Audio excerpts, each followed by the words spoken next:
Welcome to Conversation with Haych, and we have a supreme guest with us today, one of the UK's finest interviewers, finest UK, a supporter of not just his godly community, but the black community also.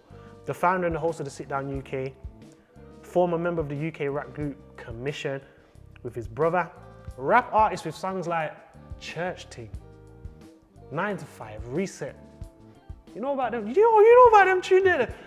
I got a reset. You know what he was doing the deep voice and got a reset. You know when he's doing all of that? Listen, Lost My Way, Practice Hours off Moment of Clarity. You go check out that album because that album is cold.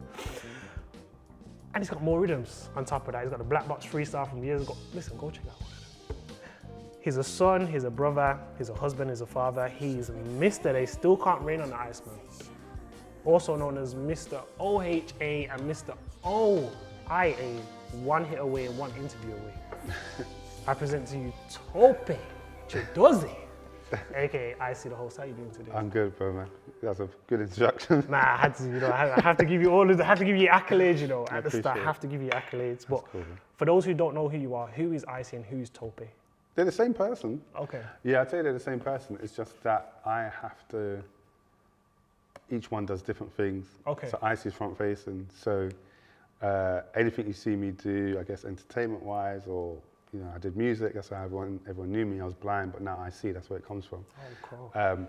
So that's it's front facing. But I can't be Icie to my daughter. Yeah. Do you know what I'm saying? I can't be Icie to my wife. I'm Tope. That's just me. But it's a different part of me. So when I go on stage, I'm naturally introverted. Okay. So when I go on stage, I can't do the sit down introverted. Yeah. You see what I'm saying? Yeah. So that part of me, I really believe it's just God's anointing. It's anointing to do the work that he needs me to do then and there. If you catch me 10 minutes after that, you'll catch Tope. And so people have said it. People have said, I don't know, when you come off stage, you seem a bit quiet. I'm like, it's just me. They're parts of me, but they show themselves up in different ways when needed. And I think God anoints me to do certain things that are loud, but naturally me, I would just be sitting in the corner.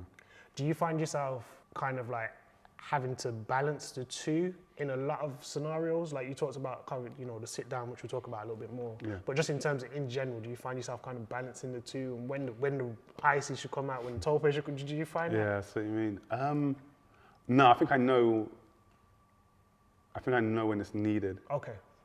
But I'm not afraid to just be myself. Yeah. When I'm doing a sit down, for example, and interviewing the guests and hosting the whole event, I know I just can't be that person who would love to be reserved. I know what is needed at that time. But at the same time, I can go to an event and I just stand in the corner and that's just me. And some people they don't understand the differences, but it's just, I'm an introvert, but I do extrovert things. God enables me to extrovert things when I was doing music. That's an extrovert thing, and I've got to serve the people in that manner. But at the same time, I can revert to just quiet me in the corner, like whenever, and it's all right. It feels like Icie is the host of the sit down, and Tope is the one who'd be sitting in the audience. Yeah. Do you know what I mean? Yeah. That's what it feels That's like. beautiful. That is beautiful. 100%. In terms of let's go back a bit and let's go to like your childhood. Give us 3 words to describe your upbringing and why those 3 words. Imaginative. Okay. Definitely. I had like a very imaginative mind because obviously I'm born in 1982. Yeah. So there's no mobile phones, there's no internet, do you know what I'm saying? So how is someone going to entertain themselves? Do you know what I'm saying? So I spent a lot of time reading books. Okay. A lot of time. Roald Dahl, Enid Blyton. And some of these books only have like, 2, 3 pictures in them, do you know what I'm saying? So a couple of drawings. Yeah, you know what I'm saying? So I've had to use my mind and transport into the world of what they're talking about. Yeah. And I think I don't know why, but when I was younger, I used to use that imagination a lot. So I'd read a page and I'd imagine myself walking through the fields and walking with the characters. Yeah. And I think that ability to visualize things has always kind of traveled into the stuff that I do now. So if I'm going to do, write a song, I'm thinking of the visuals. And I'm trying to make sure that the song, if you were listening to it, you could be able to picture it. That's what my imagination has done. Yeah. So imaginative, creative, very creative. That's where I kind of started to write poetry. Okay. I was very artsy when I was young.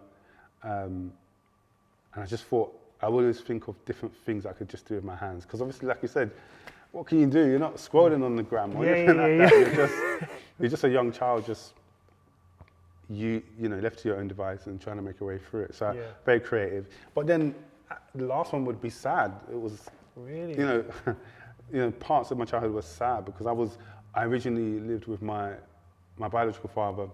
It was just me and him. Yeah. And our relationship wasn't the greatest. It was one, I would more say predicated on fear than love. He, you know, his father was from the military, and I think through his experience of childhood and growing up, that's what he experienced, quite harsh and firm, and I think I received that, and so it meant I would retreat into myself a lot of the time, and that's why I had to become creative. I had to become imaginative because it was just, I'm just me on my own. That was your output in terms of what was happening. Exactly. It was that escapism. That was that way to kind of dive into a book, was to escape into the book, and to dive into my imagination was to be away from what was happening. So those three words, I think they sum up that childhood.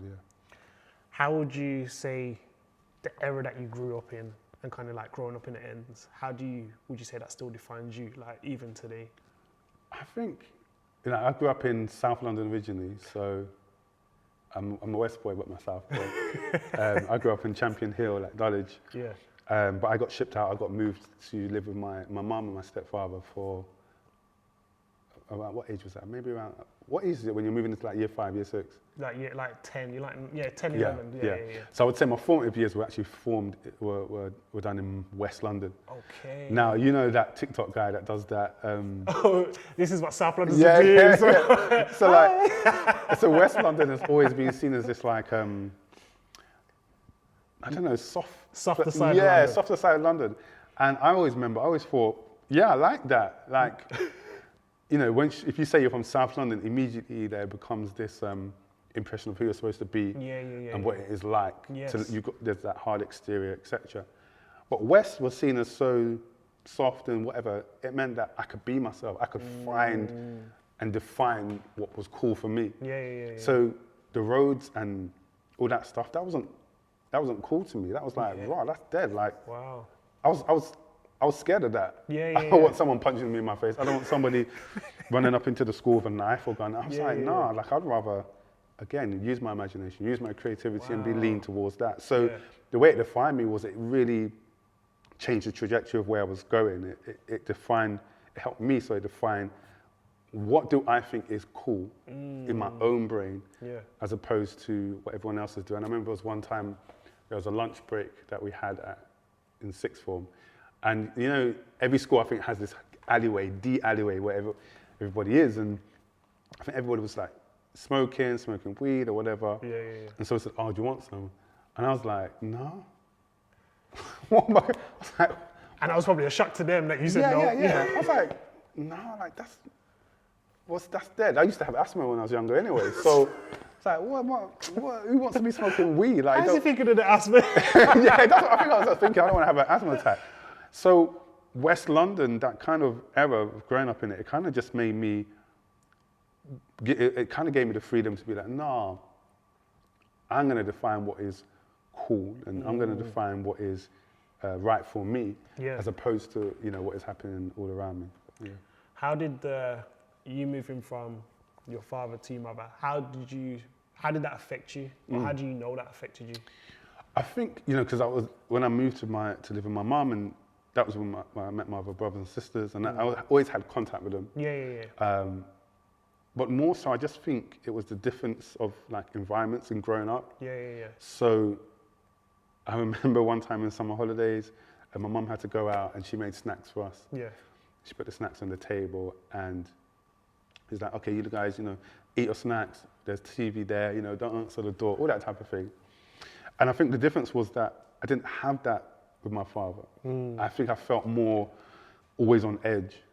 I was never used to being relaxed. You know what I'm saying? And again, I think that's more so the upbringing he had and how it poured out in our home. But I wasn't used to being relaxed in the presence of adults. So coming over to live with my mum and my stepdad, you know, it was just like, wow, you're not allowed to just eat food in front of the TV like that. Wow. So it took time to adjust because I was just like, wow, there's so much freedom here. Compared to what you just come from. Yeah, so it's almost like, just being let out of prison and you're just like, rah, like everyone is just freely roaming, but you still got a prison mentality kind of mindset. Did that affect you creatively as well? As in later in life? Yeah. No, it's funny. I think my creativity and my imagination has never been diminished. Yeah, because it's so limitless. Yeah. And because it's that form of escapism, you can't, in my mind, what is going on, you can't stop that. Yeah. That's the place to go. And so now you can't, it's almost like that place was untouched. Even when I was over there, I was writing poems and stories and the music came. So yeah, it was almost like that place forever is like untouched. When we all grow up, or when we all start growing up, we think about what our occupations are going to be when we get older. And obviously, later on in life, you want to be a copywriter in advertising. But when you were growing up, what did you want to be? And how did you kind of differ from that route? Or are you on that route at the moment? I can, like you said, I wanted to be a copywriter. I realized I wanted to be a copywriter in year 8. Oh, so it weren't really that later on in life. It was like year 8. Yeah, year 13, 8, year 9. it was like copywriter. There was a competition at school, and it was a gas safety competition. And my art teacher said, you should go for it. And I was like, oh, okay, cool. And I really put my heart into it. Wow. And stayed up late, colouring it, etc. And I got 3rd place, nationally 3rd place. And it said to me that, wow, do you mean I'm good at that? Yeah. I said, imagine there's a job that you could do like for your whole life doing that. And my dad was very much into like advertising and marketing. Yeah. And he had all these books around and I would read that stuff, like consume it. And so one day I was like, is there a job like this? And I found that you could be a copywriter. But before then, when I was young, I wanted to be Michael Jackson.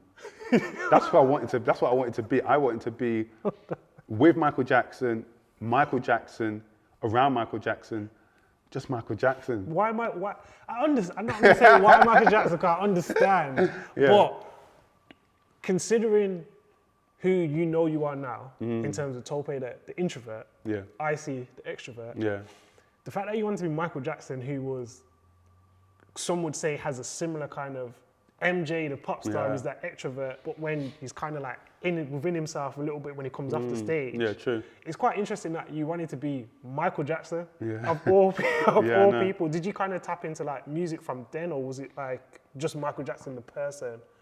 I think it was what he meant to you. That's what you wanted to do. Yeah, I have a lyric that says, "MJ was my surrogate, raised me on Billie Jean, showed me how to really dream," and I think he was someone. It's so weird, but he was just someone that, he was so far removed from my life and so far removed from my reality, but he just represented, it's weird, he represented magic and wonder. It was weird. He had this mystique around him he was so talented, but so humble.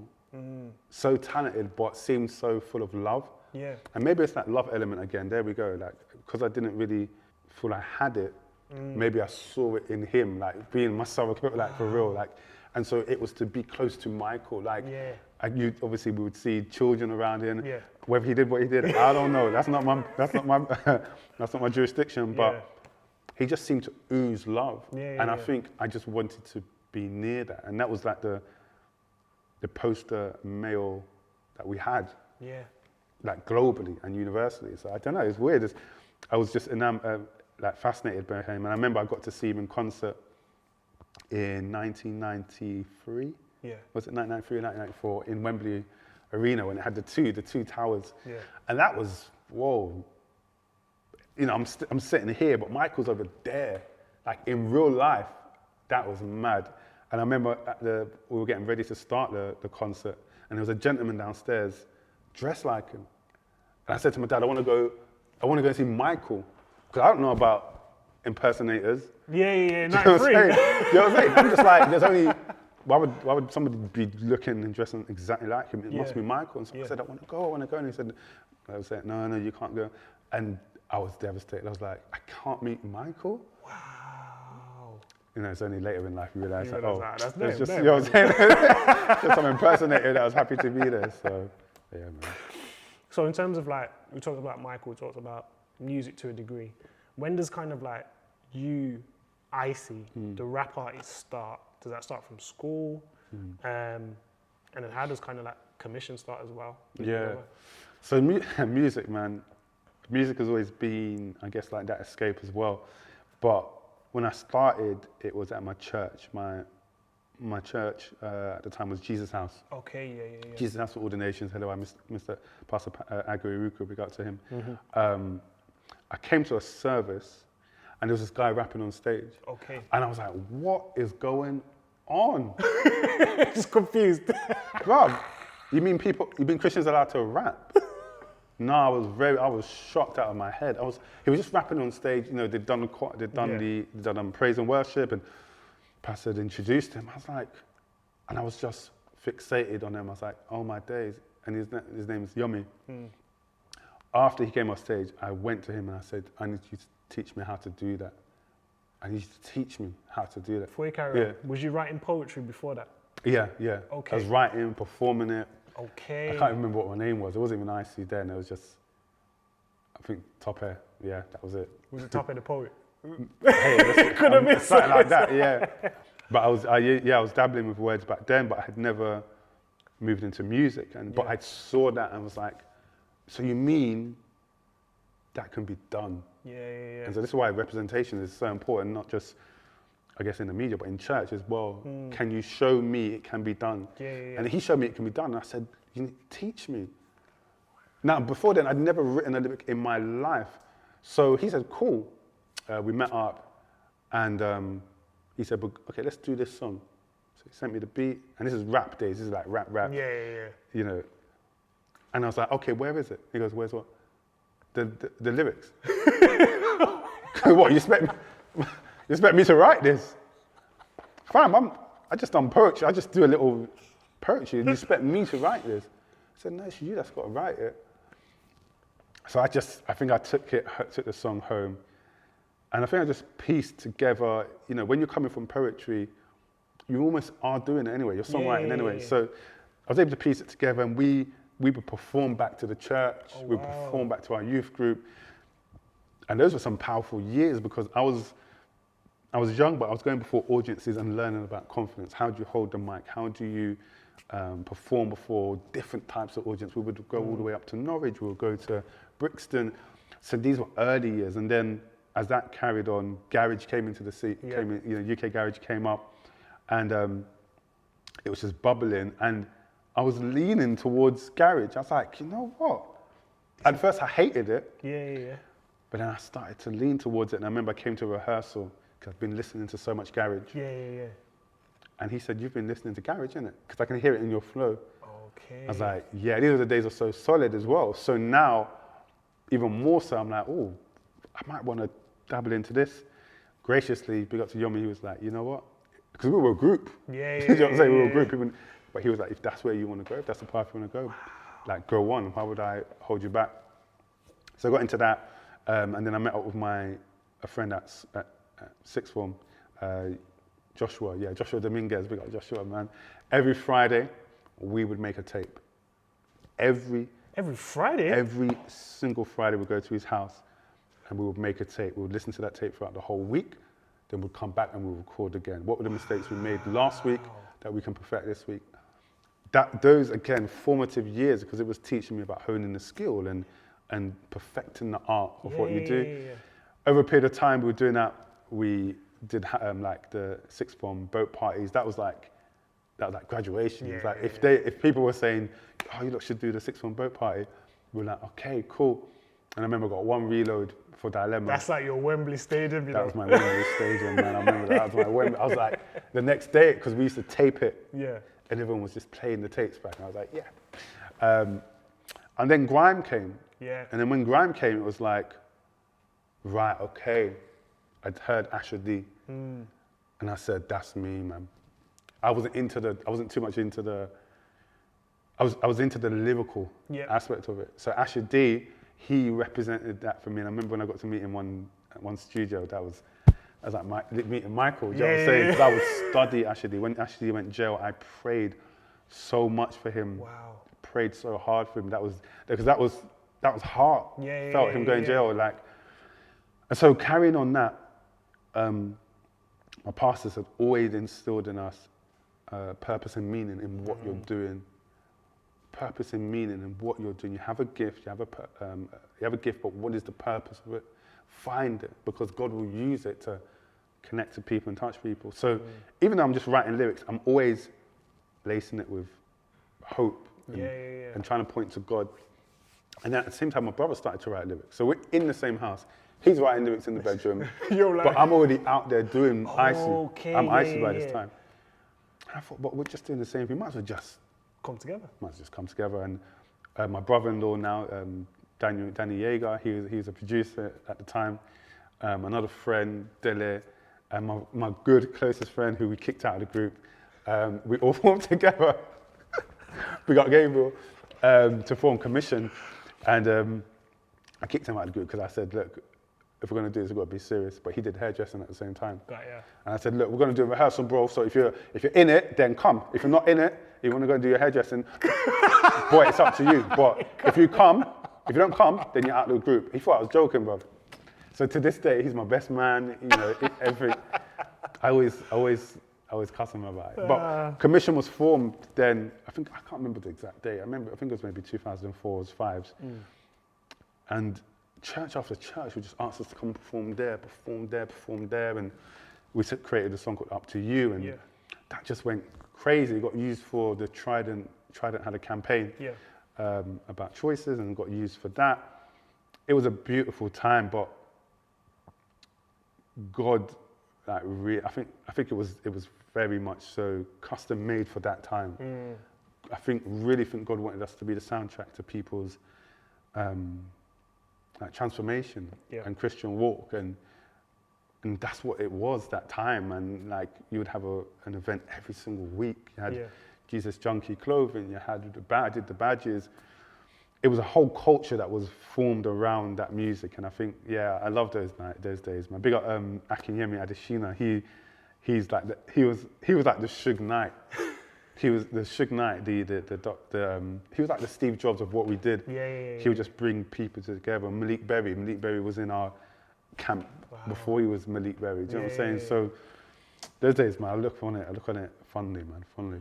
Do you feel like you achieved what you set out to do as a group, or even as a solo rap artist? Or if not, what kind of stopped you from achieving those goals? I do think we did, you know. Sometimes I do think, we didn't get to do an album. But I really think that time was custom made. Like, I can't pull that time back. It was what we did in that time, God wanted us to do in that time. And when we felt it was done, we released it. Because I think it would be such a different thing if we were trying to still hold on to it now. I'm with you. Yeah, I think it would be, the music, I don't think it would be what it needed to be. As a solo artist, it's funny. This one is techie, because obviously after Commission, I asked my brother. I said, you know what? Is it okay if I still do your thing? Yeah. And I was like, yeah. He said, bro, of course. Like, I'm there 100% to support you. So I released my mixtape, The Entree, in 2012, and that was the first time like creating a whole project, like A&Ring the whole thing, and getting it to sound how I wanted, and I loved it. And I was like, I can do this. Had breaks here and there, and then I would say more so just put out different EPs. Got burnt sometimes in industry stuff, and that put me back. But by the time I did the album, December 2018, I was like, yes! Ready. Let's go. This is why this is called Moment and Clarity. I'm realizing this is what I want to do. This is what God has made me to do. Like, yes, let's go. December 2018, released that. As soon as I released that, it was like all the creative energy around music, it went. Really? It went. My daughter was coming by April next year, and I'd already said in my mind, I don't want to be a daddy rapper. Like, if I'm gonna... So you'd already kind of put it out there before that? In my mind, I think I'd... Oh, wow. So I said, nah, I think I had already decided in my mind, if she's been born in April, I'm not doing anything from January till the summer even. Wow. Because I need time to be a father. I've never been a father. I need time to be a father, man. I ain't got time to be running up and down doing shows. But at the same time, I had started the sit down in 2017, and I was doing that concurrently with the music. And I think by that December 2018, I felt God say pivot. Like pivot. Wow. Pivot, brother. I was like, what is, I don't even know what that means, but I just heard pivot. And I felt he was saying pivot towards the sit down. Like turn your focus towards it. So I think what has literally happened, I feel that me as a person, I'm a creative channeler. And God gives me ideas and I have to creatively channel them into things, and he can just flow through them. So I'm not even a music artist. I used to do photography. I'm not even a photographer. I used to design badges. I'm just a creative vessel that he will drop an idea in my hand. And you move with that. And then I'll move with it. So every bit of energy that was formed around music, I find it in the sit down. The sit down is my studio. Wow. So I can't say that I never made it necessarily music, because the energy shifted as soon as you did the album. Yeah, and I think that album is my, go and listen to The Moment of Clarity. That is my best work ever. And when I would say it, I was being very honest, and it wasn't from a place of like pride or anything. It's just that I felt that that's the best I've ever made. Yeah. So when I look at that transference of focus and energy, it really felt like, yeah, I need God, I need you to make that album. Let's close that down and let's move this towards something else. Because I've tried. It's not that I haven't tried. Bruv, I've tried to listen to beats and write. I literally cannot, like in my phone, I've got this thing called Lifelines. And it is lines that I just come up with in like lyrics. The other 2 months ago, I wrote maybe 16 bars or 16 bars. And I was like, oh my gosh, I'm back. Yes. I was like, yes, Icie's back. Oh my days. The next day, fam, that energy had gone. The next 2 days, I was like, that was cool. I'm good. That's fine now. Right, who's the next guest? 16 bars. I was like, who's the next guest for the sit down? So it just showed me that, okay, you know what? If he opens up that tap again, cool, I'm ready to go, God. But as I feel it, I'll move with it. So I can't really say that, I didn't reach the dizzying heights. I reached the dizzying heights of my purpose. Yeah. And then we move on to something else.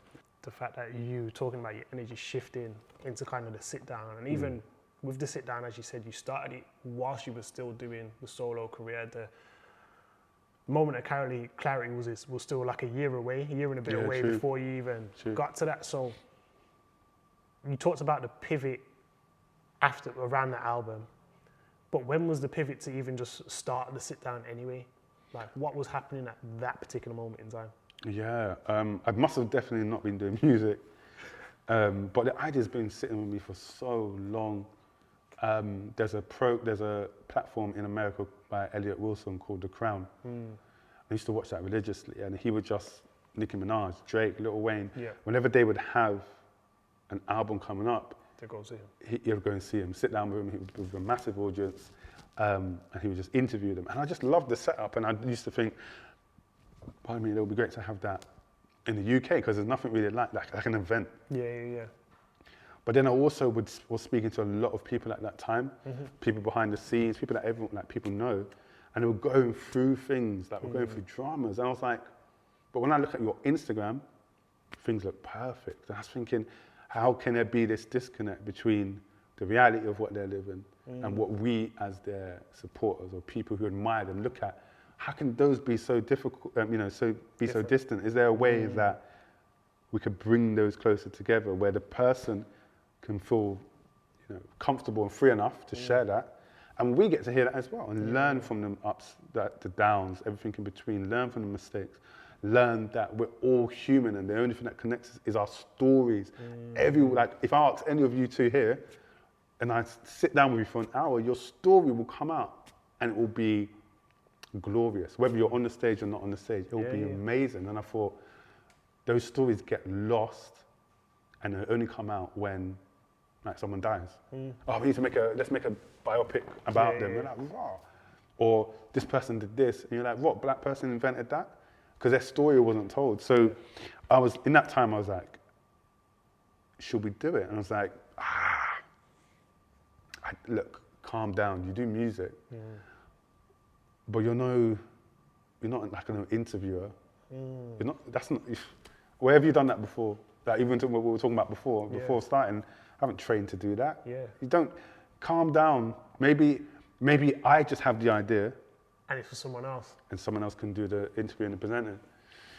So I was going back and forth and I spoke to my wife and she was like, no, that's a good idea, run with it.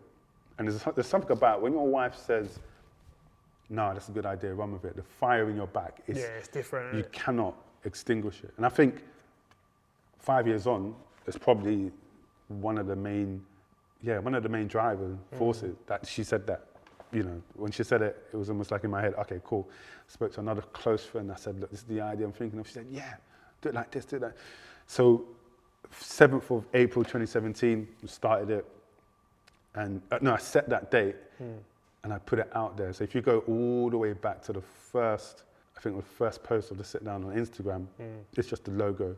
Yeah. And then afterwards we followed with the date. Once I had done that, I said to myself, okay, well. It's out there now. It's sink or swim, do you know what I'm saying? So, that was what was happening at the time. And I just thought, I don't know how to do this, but let's just make a start. And big up A-Star, always big up A-Star. A-Star, the grime artist, he was the one he set the precedent for how the sit down is now. He was so open, so vulnerable as our first ever guest. He trusted, and we know each other, but it's different to sit down and have people looking at you and listening to your story. And he was just so open and vulnerable, and it meant that everybody afterwards, you had to either meet that bar or if you fall under it. If you fall under it, it's not going to be what the sit down is today. So shout out to A-Star always, man. So through all that you do, and like you talked about the sit down, connecting people through people's stories. Yeah. In your music, you connect people through what you're saying and lyrics and stuff like that. And the stories you try and tell through your music as well, especially in Moment of Clarity, especially in simple songs like, I say simple songs, but like 9 to 5, like you got to work in the morning, like you start off with that and it's just like, okay, you set it like I brush my teeth and you start off like quite simple, but it's very much like linking to someone and connecting to someone and where they're at and what they're doing. Where do you get that heart from to connect others or to be that kind of inspiration for others to be like, okay, let me look at what Icie's doing because he's connecting me through this person or he's connecting me through what he's saying in terms of his music. Yeah. I think it's the desire to be understood. I think so. I'm a complex individual. So like I talked about with Icie and Tope, like obviously I'm an introvert that does extrovert things. So those two do clash sometimes in my mind. Yeah, I'm with you. And a case in point is, if I'm going to do the sit down, I have to do, before we start the sit down, I have to walk. I have to go for a walk. Maybe even if it's 10 minutes, 10 minutes, I have to go walk on my own. No phone, nobody contacting me, because I need to now be alone in my thoughts. Because what I'm about to give out for the next hour and a half is a madness on my introvertness. So I thought I'm a complex person. It was actually one of the reasons why I didn't want to get married. Really? I don't want to get married. Why? For someone else to bring someone else into my complexities. I have vicious mood swings, pendulum mood swings. So that was also another thing where it was just like, I want to bring somebody into that. So I've got all these different kind of complexities. So I really appreciate people that take time to understand me. So my wife blatantly is that person who she takes time to understand me and see, not chuck me away. Yeah. Do you know what I'm saying? Like, see it, she'll see the complexities. Yeah. But she won't chuck me away. Yeah. So the desire to be understood in myself is fueling me to help others to be understood. So I'll create songs that might better help explain what you're thinking. You might not be able to say it. Okay, let me say it for you. Yeah. People, with the sit down, I'll create that platform so that people might have so many misconceptions about you. But when we sit down, they'll understand where it all comes from, your actions and the things that you've kind of grown up dealing with. So I think that's where it comes from. I'm trying to get people, it's almost like a selfish thing. My desire to be understood is pushing me to get others into a place where they're understood as well. So yeah, I think that's what it is, man. Is there a moment in time where you can kind of pinpoint that wanting to be understood, so then why that drives you now? Or is it just like a collection of things that have happened to then lead you to this point? I think it's just a running theme for my life. Okay. I constantly step into people's shoes. So if someone, like reading a newspaper article, someone got shot, I feel so much sadness for the victim and the families, but then my mind goes to the shooter and starts to unravel what were they thinking, what was it that was going through their mind, and how are they feeling right now? If they're on the run, for example, where are you holding up? You've heard everything that's happening around you. What do you think about this? Do you regret it? Or you got sentenced. You're in jail now. You're in jail for 30 years. Has it dawned on you, or do you have to shove? So I'm constantly. It's a running theme for my life where I've constantly thought, okay, well, what does that person think? So there was a song I did called Am Judas. And that was about stepping into Judas's feet for a while. I'm thinking, yes, he did betray Jesus, but what would lead a man to betray someone who he was with on a daily basis, constantly, who he saw do miraculous things? What was it? And so the song talks about him, before meeting Jesus, leaving his wife, leaving his kids, feeling shortchanged and not really taken care of. Jesus had his favourites and him feeling a bit slighted. So when somebody offers him the opportunity to betray him, I think he's thinking like, well, boy, my man don't even look after me anyway. So, so it's, I think it's the running theme of my life where it's like, step into other people's shoes and see if you can present their story. And that's why it's quite interesting, and probably, for want of a better word, it's very needed that you are the host of the sit down. I see what you mean, Because it's like you're looking at perspectives of the person and their story, where it's like, okay, you went through that, but let's kind of look at it from another side. Or you're thinking about, like, people might perceive it in two different ways. So regardless of how you tell this story, people are going to look at it differently. But I can kind of, in your head, you can kind of be like, okay, I'm working this out. I can kind of see it. So the conversation would then develop a little bit better because of your level of trying to understand them. Does that make sense? That is deep. So it's like, that's why when I look at something like the sit down, I think to myself, there's not many other people that could hold a conversation. There's no one else really, apart from yourself, that I see could do the sit down. I see what you mean. I see what you mean. And now what you're explaining to us and everyone who's watching is that because of how you think and you're always trying to be understood and trying to help others to be understood, you're going to look with a new level of empathy that not everyone will have towards the person that you're talking to, because you're not just trying to understand their story, you're trying to understand how did you get to this part, or how did you get to that part? Whereas everyone who's listening is like, oh, that's interesting. Let me ask a question on that. Whereas you're like, but I want to know the detail behind that. Does that make sense? Sometimes I'm watching interviews of the people that I'm going to interview, and the person or the presenter will say something,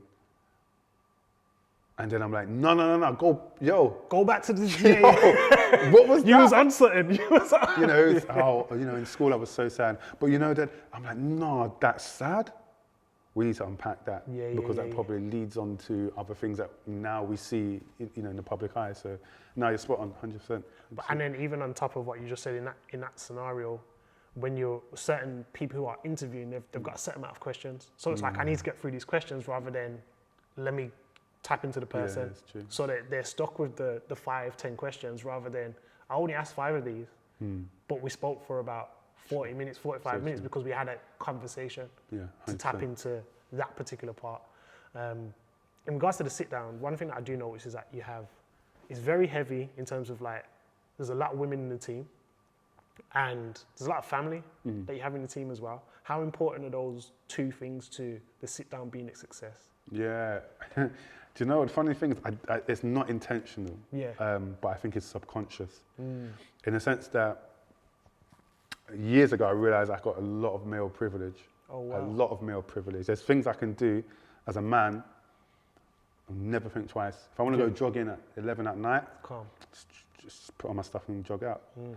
But a woman has to think of 1,000 things. And, you know, if I want to walk from the station home because it's a nice, cool evening, a woman might have to think 1,000 times different if she wants to ask for promotion. So all these things, I think once I realized I had male privilege, I was like, okay, how can I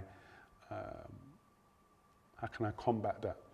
And I think that was a subconscious thing I decided in my mind that, okay, I'm gonna try and do things that help that. So when we're building the sit down, it just seemed like when we would ask for volunteers or assistants, it would be women that came forward. Okay. And so it's almost like subconsciously that has happened, and now it's down to me, okay, what do you do with that subconscious understanding of what you want to do, which is to combat it? What can you do? Okay, we'll put them in place of power and responsibility, rather than just hold it myself. And me, because, you know, the sit down's my baby, the hardest thing has been to let it go and say, can you do this? Can you do this? There's a lot I still do, but I'm learning over the last 2 years, okay, you've got to let go and put it into people's hands. And just recently we teamed up with a woman called Raquel Deku. She owns a company called XP Events. And she just came alongside us, especially on the last 2 that we've done. And we work on like a consultancy event management basis. So if I'm going to do something, I'll be like, okay, Raquel, what do you think about this? And based on all her wealth of knowledge and experience, she's able to give me insight that I didn't even know. So it's important to me that I put these women in places of power, because it can only serve the vision better. Do you know what I'm saying? Because they're looking at things from a whole different angle. We've got another a woman working with us called Nadia Lamani, and when we did Henry's event, I said, okay, could you help me do social media? So run our Insta stories. She's never done it before. She ran it, did an amazing job. But before we started, we had the hospitality section to get ready. Tables, napkins, all those type of things. She paid so much attention and detail to that one task. I remember I came over to her and I said, no, that's not your, that's not your, someone else is doing that, that's fine. She goes, I know, but I just saw it like that. I just want to make sure it's, So the next one, shoulders one, I said, you're hospitality and food. And she just killed it. And so it's seeing the wealth of knowledge, of wisdom, of value that we have in women, and empowering them and just saying, look, you run with it. You're more than capable. So rather than me just talking about it, the reason the team looks like that is because subconsciously I think we're just doing it. And then with the family aspect, my brother, my 2 sisters, my wife, man, they've been, goodness me, since commission, do you know what I'm saying? Every single time I want to do something and embark on something and I have a vision for something, they are there. Do you know what I'm saying? They're just there to go, ready to go. Like, what do you need? And I love them for that. So it enables me to just do what I need to do, having that full knowledge, having that in my brain that I know I'm here presenting the show, but my brother and sister are holding the forts over there. They understand me, they understand the vision, they understand what we're trying to do here, and they will execute it to the 100th power, to the top of the excellence that they can, because I'm their brother. Do you know what I'm saying? So there's that trust and there's that reassurance that even if I'm not there, you know, they'll get it done. So it is become a family affair. But you know what I've realized also? Those who are coming on board are our family. They are becoming our family. We've had new additions like Ola, Christina, Sarah, Salima Kamara. These are people who are now part of our family. This is our family. Anybody that comes into the sit down to lend your hand, they become our family. Whether you can do you don't need to be able to do every show. And there's people that message me, because we have a massive WhatsApp group, and sometimes they'll be like, Tope, I'm sorry that I can't do this one. I'm like, fam, this is an open door. Whenever you feel you're ready to, come on down. Like, that's fine. This is not your job. You've got a life to live. So anytime you want to put your hands to that, we welcome you back as family. And thankfully, that family feel gets translated into the event. And people continue to keep on saying, I just felt welcome. I just felt part of a family. And that's only down to the team. It's down to the team. So, what do you think is required for the sit down to go to that next level? And what do you need to improve on for that to happen also? Go to the next level. Well, frankly, money is always going to be the thing. It's self-funded by myself. So anytime we're doing these events, I'm just chopping money here for my salary and just trying to make it work. So having pools of funding. So now we're looking at applying for grants, applying for funding. Guys, if you know any places to apply, let me know. And I think that can help take it to the next level by investing in the production. The production is an experience. It's not an event, it's an experience. So we're constantly trying to pour money into, things as small as the goodie bags. What do we put in the goodie bags? Because that costs money. Like, that costs money. To do customized mugs, it costs money. To do customized pens, it costs money. So to have the funding to pour into that and to make that experience beautiful for people, be amazing. I want to one day have our own venue where we customize that whole venue and kit it out so you're really walking into the sit down experience. Marketing, like, you can have a great thing, but if nobody knows about it, like, it's not, how great is that thing? So pouring more money into that. But I think we're just at a stage where we're still growing. Like, it's been 5 years, but that 5 years has been spent trying to increase its value and its worth. People seeing its value and worth in paying money to come to the sit down. And I think we're just getting to a place where people are like, how much is the ticket price? That's something I can part with and be a part of. And we're just getting there. We had COVID knocked us down for a while. We had to transition online, but we're just getting back into the swing of things, learning how to operate this event, irrespective of the venue that we're in. We changed venues. We got Soho Works for accommodating us. So I remember the first one we did with Shanice Shaway after the lockdowns lifted. I was like, how do we do this again? I couldn't remember. 2 years, was it 2 years? I couldn't remember how to do events. We had to acclimatize into a venue and get it working like a nice, well-oiled machine. And now having new people join us, there's the management of that.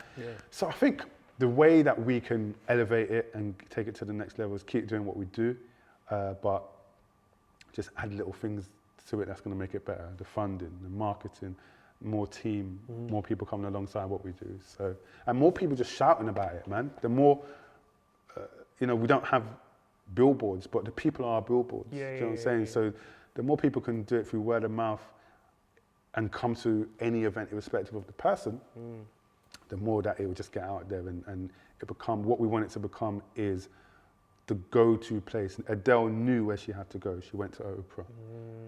Meghan and Harry, they knew, where do we go to reveal the core of who we are? I need to go to Oprah and sit down with Oprah. And that's what we want to be. If you need to find out the core of a person or to reveal the core of who you are, come to the sit down. And we want to establish that cultural relevance. So that's what we're just working on. How do you manage the weight of ambition without burning yourself out? Or is that something you're still working on? I don't know how to balance it yet. I don't even know how to balance it, man. I call it the burden of ambition, man.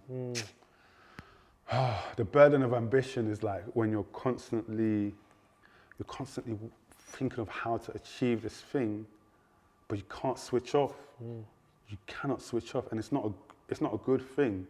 For me personally, having a wife, having a daughter, it's not a good thing because I do sometimes struggle to switch off from that weight but it's just this burning thing within me that says,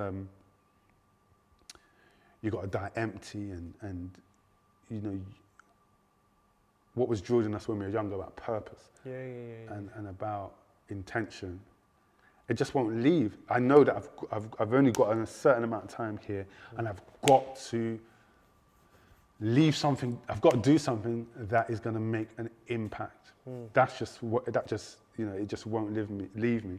And so there's a scripture that says, it's one of my favorite scriptures, Ecclesiastes 9:10, whatever your hands find to do, do it with all your might. Because in the grave, there's no work. And that, I don't know if it's a good thing, but that scripture haunts me. It's like every time I wake up, I'm like, we've got to do this with all our might. So when the Show the Ammo event finished and we got home about midnight or so, I was tired. I was, again, the extrovertness that was needed now needs to be recharged because I'm exhausted. And I always tell my wife, look, after the sit down, I just need time to. So I was in the living room and I had all the equipment in the living room and I was thinking, right, we should go to bed. Then, you know, the ambition kicked in and said, to bed? Wow. You're going to bed? Who's going to send out the email tomorrow morning thanking everyone that came? Are you going to wait? When are you going to do that? Are you going to do that by midday? No, that needs to be in the inbox in the morning. So as soon as or before, between 6 and 7, that needs to be in their inbox. So as people are waking up and checking their emails, they feel appreciated for coming out, especially because of the TFL strike. You better spend the next 40 minutes, carve out that email on Flowdesk and schedule it. So I was doing it on the laptop and then I was dozing off. Then I wake up again, I'll look at the time, I'll be like, oh my gosh, it's going to 1. We need to hurry up, okay. And I'll start to design it, write out the content, I'll fall asleep. And I said, wait, like, come on, brother. We need to get this, schedule this email. If you want to sleep, you've got to schedule this email. Eventually I scheduled it. And I was happy that it went out, but that was the weight of the burden of ambition on my shoulders, thinking we've got to take care of our people, we've got to make sure they feel, you know, we keep this ball rolling. And then imagine, as soon as I finished it, I was like, right, so what's next? You need to get the next one, to book the next one. Two days off, it was this week. Like even a day after, I was like, it's not good, innit? But I was like, oh my gosh, I haven't booked the next one already. How come we haven't booked the time is ticking, you know, Ice. You haven't booked the next person. Yo, we're supposed to do one by June. You need to lock that in there, so we need to get the market. But I have to also tell myself, brother, calm down, relax. Ease up, leave the phone today, just chill with your daughter, chill with your wife, ease up. Take some time for yourself, ease up. Let's pick it up next week, you know what I'm saying? So, I still, some of the more of the story, I need to balance it. I need to still find a way to balance it. You talked about being a husband, being a father. How have, you know, your marriage today, how is that kind of, what it was when it started and how it's evolved to today? How does that help you with that burden of ambition? And how has you becoming a father changed how you utilize your skills and your abilities, especially with that weight of the burden of ambition that you have on you consistently? Yeah. I think it shifts who you're doing it for. And so my wife we've been together for 10 years, coming up to 10 years now, married. So her support pushes that drive constantly. That support, her support and her being by my side pushes that drive to succeed and get this. And it's funny because I'm not sure what the get this is yet. It's so funny. So I'm chasing something but to a place where, I think to a place where it feeds us, do you know what I'm saying? And takes care of other things. So her being by my side, from where it was, you know, we met, we became friends and was able to transition into a relationship and then marriage. But she's just always been a supportive person, and I think that helps push that drive. But then she's also someone who helps to balance that ambition a bit. So she'll pull me back a bit and say, you need to eat, or look, you need to sleep. Even that night, I think she was saying, okay, you need to rest. You need to, so she is almost the one that is better at helping balance that burden. But it's definitely a driving force. And then my daughter coming on the scene, everyone says, yeah, it changed me. I don't know if it changed me. I don't think it changed me. Wow. I think it reinforced what I was doing anyway. Yeah, okay. Where it was like, I want this to work for all of us. If Spotify, if YouTube, my guys, if they were to come through and say, here's 600, here's $1 million to do this on a large scale, keep all your licensing, keep all your rights, I'll snatch that up. Do you know what I'm saying? I'll work at thinking about, okay, how do we now hand this off to someone? Because my work is, I've almost like, I can hands off now. Yeah. But until then, and until we are cemented into culture, the drive is going to consistently be in there. My wife and my daughter coming into the picture only enhance it, but it's been there from maybe the time I read that scripture. It's been there from maybe from the time Pastor Agu, Pastor Badger, Kisonya were there telling you have purpose, you have drive. It just won't leave. So these entities enhance it, but they're also helping, I guess, to balance it, as I go on. In all that you do, and with history being your favourite subject at school. Yeah, we got history. When everything is said and done, and this life is over, how do you want to be remembered? And who would you have wanted to become? Who would I have wanted to become? Jeez. Who would I have wanted to become? I think how to be remembered. Someone said this once. I interviewed someone, I can't remember. But I interviewed someone and I asked them about legacy, and they said they don't think about legacy because they're not in control of it. And I really thought of that. I thought, rah, you could be living throughout your life trying to leave this legacy, unwittingly treated everybody bad, and then die, think you left an amazing legacy, and all people are left with is your experience that you had with them. And when, big up Jamal Edwards, man, rest in peace forever, when he passed, I saw that legacy is not controlled by you. It literally is the experiences that people had with you and what you left and deposited in their hearts. That's the legacy they keep with them forever. So Jamal, that's what everyone has.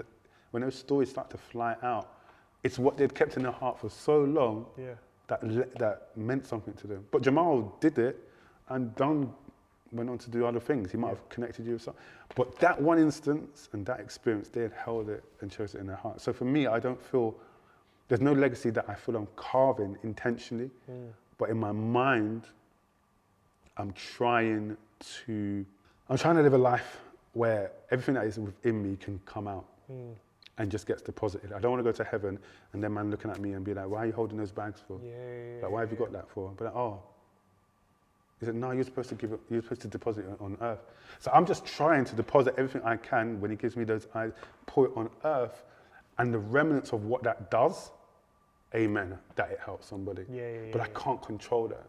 So I'll do what I can and everything within my power to get what they've given me out and pray that it helps and it connects with some people. So like we were talking off camera, you don't know what these things are doing until somebody comes up to you. So sometimes people say, oh, that really helped me that you did that. And I'm like, raw. And it really shocks me because when you're going 100 miles per hour, you may not be aware of it doing anything. You're just hoping.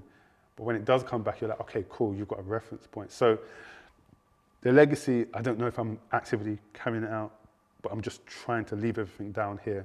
Let God channel through it, connect the people that he needs to connect with and help the people that he needs to connect with. And if I'm a part of that, amen. Who would I have liked to be? I don't know. I think myself, I think I'm happy with, that's even a lot for me to even say that, even come to that conclusion. But yeah, I'm happy with just me, man. Let me have been me. Because the way this travel and this journey I've taken, geez, like, it's unique to me. Do you know what I'm saying? You can't live my life. You can't be in my head because it's just like I said, I'm a complex person. So with that complexity comes creativity. With that complexity comes great imagination. So many things come spinning off that. So let me have that and let me own that. It's taken me years to own myself and be happy with who I am. So if I'm gonna die and be anybody, let me just be me, man. Yeah. My last question to you would be, with where you're at now in life, what advice would you give to yourself? What age? With where you're at in life right now, Yeah. what advice would you give to yourself? So my age right now, me right now. You right now sitting in this seat, with where you're at right now in life, what advice would you give to yourself? Yeah, it would be like, be easy on yourself, bro. Like, be kind to yourself. Be easy. Like, I've been doing therapy for about a year and a half now. But yeah, and that's what my therapist, first 3 sessions, she said, you need to be kinder to the Tope inside of you.